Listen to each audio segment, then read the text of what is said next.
Алматыдагы башаламандыкка шектелип кармалып кайра бошотулган кыргызстандык музыкант Викрам Мырзахунов Бишкекке келди. Ал журналисттердин суроолоруна жооп берип жатып, 2 январда Алматыга досунун чакыруусу менен барганын айтты.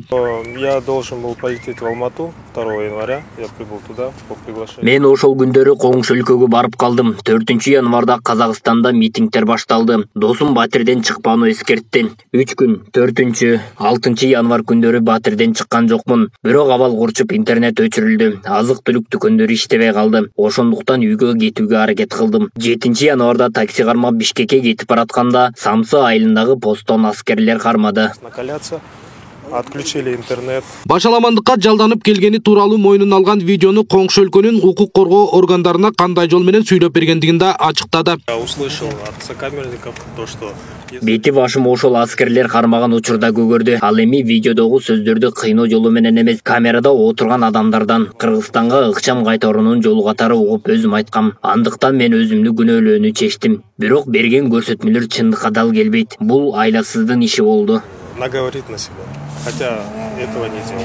Викрам Мырзахунов кармалып калган учурун душманга да каалабастыгын айтып, бул окуяга дароо реакция жасап, өзүн Кыргызстанга кайтарып алган үчүн кыргыз бийлигине ыраазычылыгын билгизди. За все эти годы, наверное, я по-настоящему Кыргыз элинин уулу экениме сыймыктанарымды ушул күнгө чейин толук сезген эмесмин. Мени Кыргызстанга кайтарып алган үчүн президентке, УКМК төрагасына, Ички иштер министрлигине, деги эле жалпы кыргыз бийлигине ыраазычылык билдирем. Азыр Казакстанда да кыйын учур. Ар бир адам мындай кырдаалга туш болушу мүмкүн. Мен жөн гана жагдайдын курмандыгы болдум. Мен туура эмес убакта ал жерде болуп калдым. заботу, за то, что проделали такую огромную работу. Мекенине кайтып келген музыкант мындан ары эмне менен алектенерине да токтолду.